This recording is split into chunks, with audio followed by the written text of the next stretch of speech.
नमस्कार सर्वांना, मी प्रांजली। हा जो उपाय आहे ना, हा तुम्ही उद्या सुद्धा करू शकता आणि परवा सुद्धा करू शकता। उद्या दुपारी 12:31 नंतर आपण करू शकतो, ते परवा 12:06 अगोदर करायचं आहे।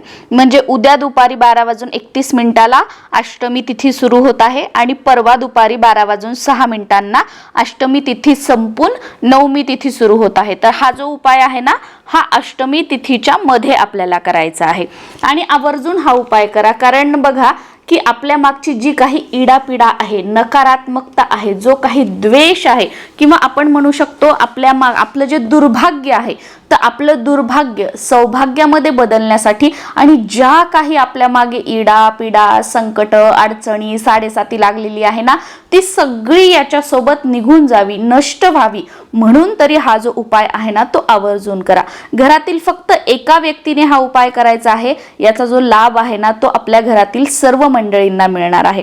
त्याही अगोदर तुम्ही या नवरात्रीच्या 7 दिवसांमध्ये काहीच करणं शक्य झालं नसेल, कोणाला पिरियड्स असतील किंवा काही प्रॉब्लेम असेल, इच्छा असूनही काही गोष्टी करणं झालं नसेल, तर उद्याच्या दिवशी महाअष्टमीच्या दिवशी सर्वात प्रभावशाली तुम्ही तुमच्या कुलदेवीला, तुमच्याकडे घटस्थापना असो किंवा घटस्थापना नसो, देवघरामध्ये तर आपल्या कुलदेवीचा फोटो असेल ना, मूर्ती असेल ना, तर त्या कुलदेवीला तुम्हाला हळदी कुंकू अर्पण करायचं आहे आणि उद्या तांबूल कुलदेवीला आवर्जून अर्पण करायचं आहे। त्याच बरोबर उद्या कुलदेवीचा फोटो असेल किंवा मूर्ती असेल, त्यांना वेणी अर्पण करा, गजरा अर्पण करा। उद्याच्या दिवशी श्रीयंत्रावर किंवा कुलदेवीच्या फोटोवर किंवा मूर्तीवर कुंकुमार्चन करा 108 वेळा। जास्त वेळा म्हणून शक्य नसेल, श्री सुक्तमने कुंकुमार्चन शक्य नसेल, तर तुम्ही साधा आपला नवार्णव मंत्र जो आहे तो 16 वेळा म्हणा आणि अगदी 16 वेळा जरी कुंकुमार्चन केलं ना देवीवर, ते सुद्धा उद्याच्या दिवशी करणं खूप श्रेष्ठ आहे। आणि त्याचबरोबर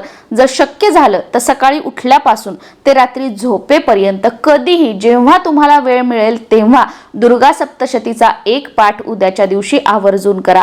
आणि दुर्गा सप्तशतीचा पाठ करण्या इतका तुमच्या जवळ वेळ नसेल, तुम्हाला ते काही कारणाने शक्य नसेल, तर तुम्ही सिद्धकुंजिका स्तोत्राचं पठण करा।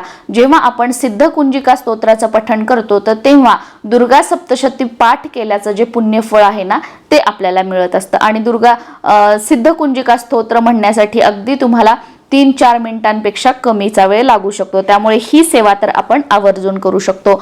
उद्या नवरात्रीची 8वी माळ आहे, म्हणजे दुर्गा अष्टमी आहे। उद्याच्या दिवशी दुर्गा देवीचे 8वे रूप महागौरीची पूजा केली जाते। गौरीचे वाहन बैल आणि शस्त्र त्रिशूल आहे। पौराणिक कथानुसार असे मानले जाते की महाअष्टमीच्या दिवशी दुर्गा मातेने चामुंडा या राक्षसाचा वध केला होता, त्यामुळे या तिथीला विशेष महत्त्व आहे। असे मानले जाते, जो कोणी या दिवशी माता दुर्गेची खऱ्या मनाने पूजा करतो, त्याच्या सर्व मनोकामना पूर्ण होतात आणि त्याला देवीचा विशेष आशीर्वाद मिळतो। या दिवशी देवीच्या शस्त्रांची पूजा करण्याची परंपरा आहे, त्यामुळे या दिवशी वीर अष्टमी असं सुद्धा म्हटलं जातं। ही तिथी अतिशय शुभ मानली जाते।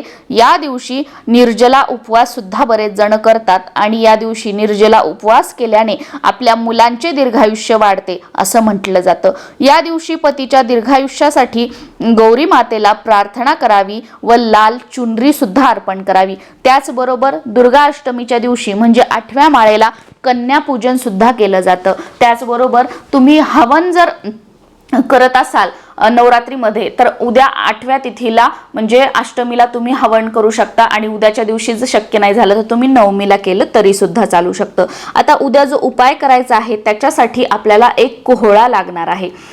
कोहळा जो आहे तो तुम्हाला जे भाजी वगैरे विकतात ना, त्यांच्याकडे सुद्धा मिळून जाईल किंवा आता उद्यासाठी ना जे पूजा साहित्याचे दुकान आहेत, तर पूजा साहित्याच्या दुकानामध्ये सुद्धा कोहळा ठेवला जातो।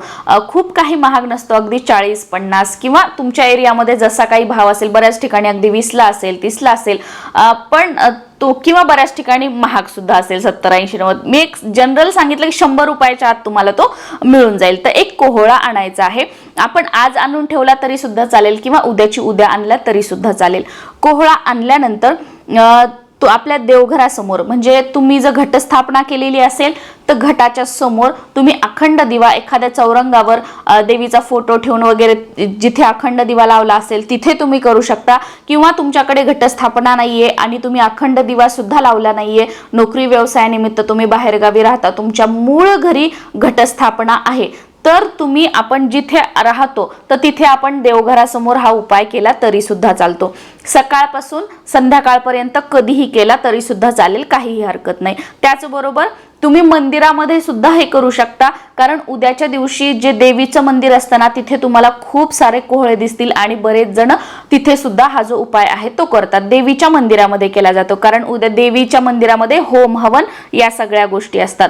आणि बरेच जण काय करतात की हा जो कोहळा आहे डायरेक्ट देवीच्या मंदिरामध्ये जो होम असतो ना त्या होमामध्ये टाकतात आणि जी काही आपल्या मागची इडापिडा वगैरे जी आहे ती पूर्ण जळून गेली असं त्याच्या मागचं हे आहे.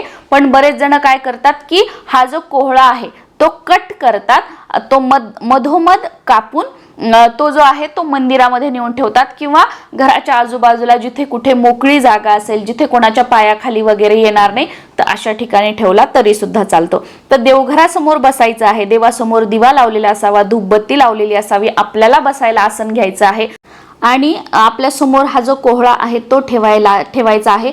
आणि तुमच्यामधील जी नकारात्मकता आहे, तुमच्या घरचे, तुमचे मिस्टर, तुमच्या मुलांमधल्या ज्या वाईट गोष्टी आहेत, राग आहे किंवा ज्या काही वाईट सवयी वगैरे असतील त्या दूर व्हाव्यात, त्या आजच्या नंतर नष्ट व्हाव्यात अशी तुम्हाला देवीला प्रार्थना करायची आहे. आणि हे सगळं बोलून झाल्यानंतर म्हणजे आपल्या सगळ्या निगेटिव्ह गोष्टी नष्ट होत आहेत या कोहळ्यामध्ये आहेत आणि आजच्या नंतर आपल्या आयुष्यामध्ये सुख, समृद्धी, ऐश्वर्य देवीच्या कृपेने राहणार आहे अशी भावना ठेवायची. आणि हा जो कोहळा आहे तो मधोमध कट करायचा आहे.